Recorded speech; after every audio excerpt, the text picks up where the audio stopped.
The life and sad ending of Al Pacino. Al Pacino was born Alfredo James Pacino on April 25, 1940, in the East Harlem neighborhood of New York City.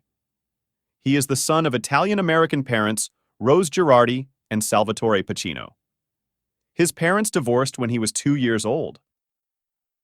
One of the most powerful human emotional needs, including among children, is the earnest desire to be loved and accepted entirely because we want to do so, not be forced to try.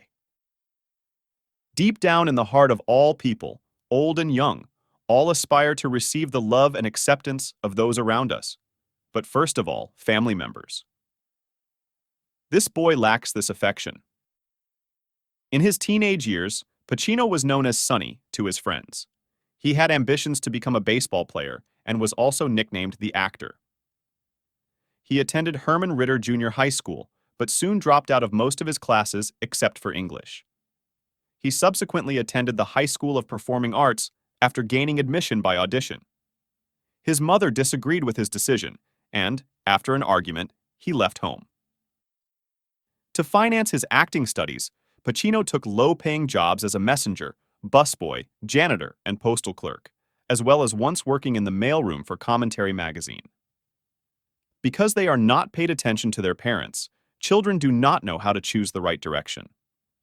Children who lack love from their parents often have to seek advice from others because of their lack of self-confidence and self-control. In particular, they also lack an understanding of limits and categories and easily fall into the antisocial state.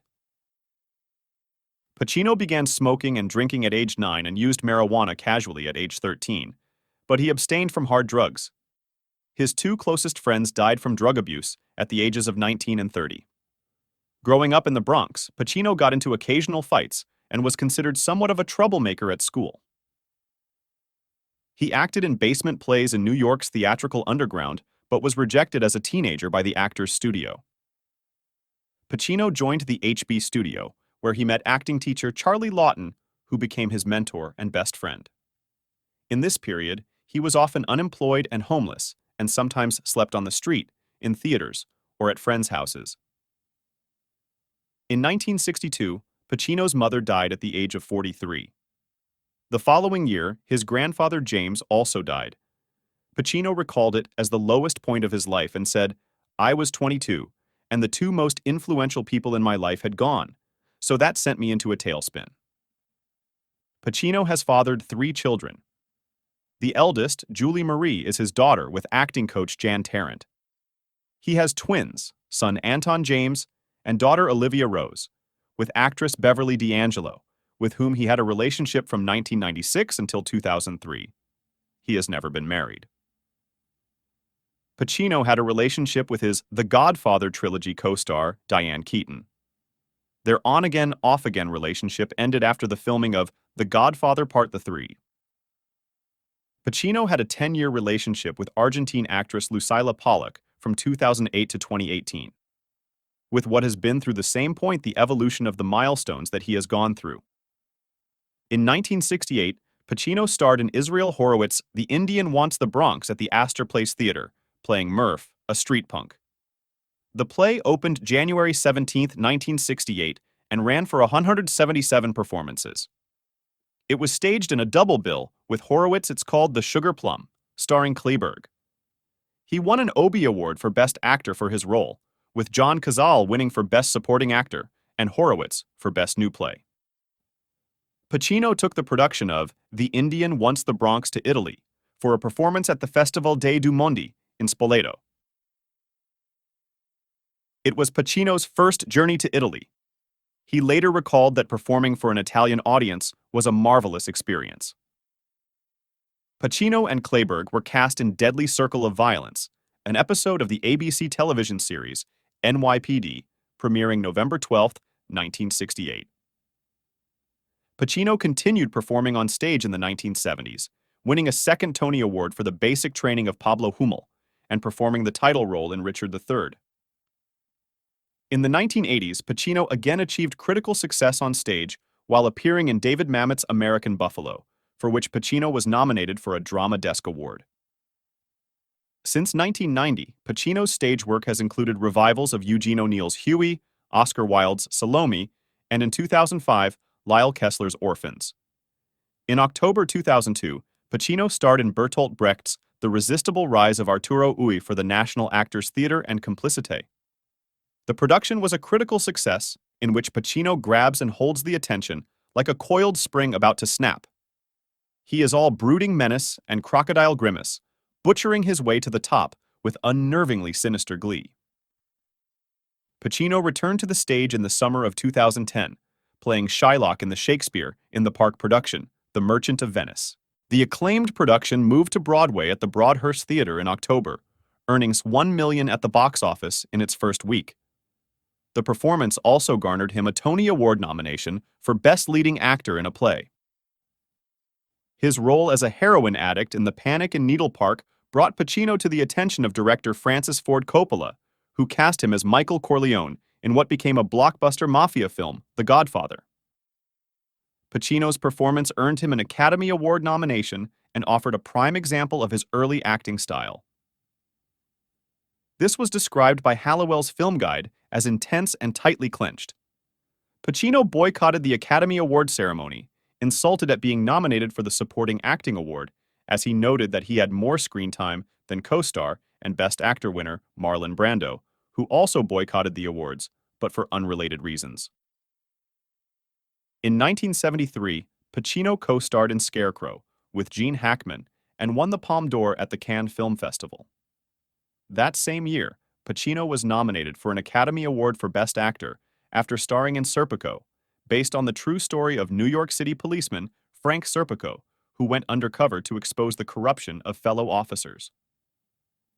In 1974, Pacino reprised his role as Michael Corleone in The Godfather Part II, which was the first sequel to win the Best Picture Oscar. Pacino was nominated a third time for an Oscar, this second nomination for the Corleone role being in the lead category. In 1975, he enjoyed further success with the release of Dog Day Afternoon, based on the true story of bank robber John Wojtowicz. It was directed by Sidney Lumet, who had directed him in Serpico a few years earlier, and Pacino was again nominated for Best Actor. In 1977, Pacino starred as a race car driver in Bobby Deerfield, directed by Sidney Pollack, and received a Golden Globe nomination for Best Actor, Motion Picture Drama, for his portrayal of the title role. His next film was the courtroom drama. Pacino was lauded by critics for his wide range of acting abilities and nominated for the Best Actor Oscar for the fourth time. He lost out that year to Dustin Hoffman in Kramer vs. Kramer, a role that Pacino had declined. During the 1970s, Pacino had 4 Oscar nominations for Best Actor, for his performances in Serpico, The Godfather Part II, Dog Day Afternoon, and Justice for All. Pacino's career slumped in the early 1980s, his appearances in the controversial Cruising, a film that provoked protests from New York's gay community, and the comedy drama Author. Author was critically panned. However, his performance in Scarface, directed by Brian De Palma, proved to be a career highlight and a defining role. Upon its initial release, the film was critically panned due to violent content, but later received critical acclaim. The film did well at the box office, grossing over $45 million domestically. Pacino earned a Golden Globe nomination for his role as Cuban drug lord Tony Montana.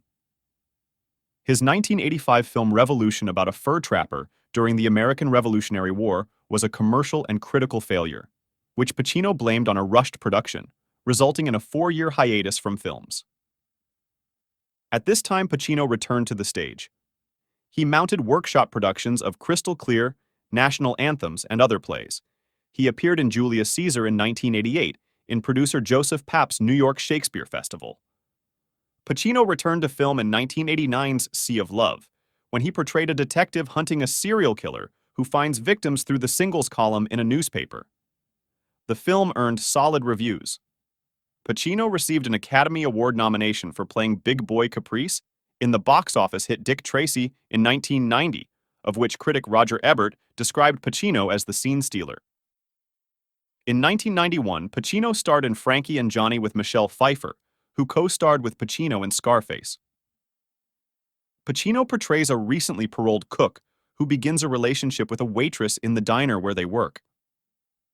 In 1993, Pacino won the Academy Award for Best Actor for his portrayal of the blind U.S. Army Lieutenant Colonel Frank Slade in Martin Brest's Scent of a Woman.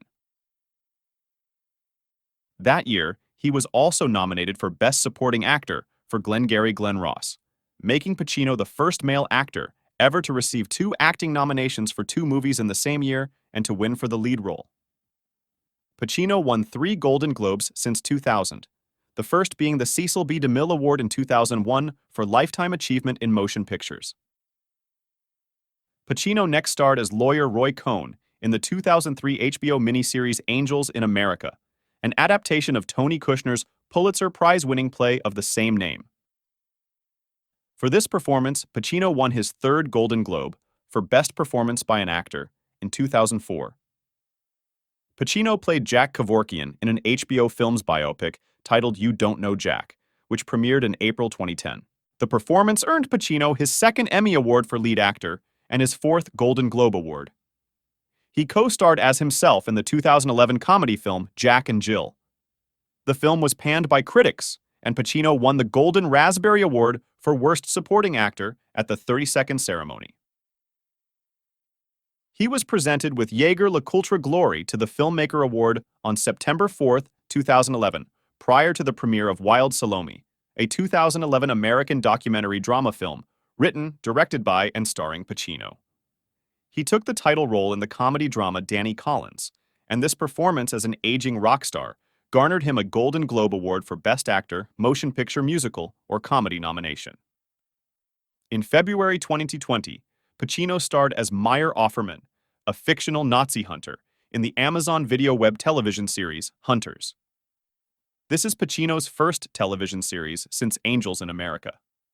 That's what happened to his life. Al Pacino is one of my all-time favorite actors.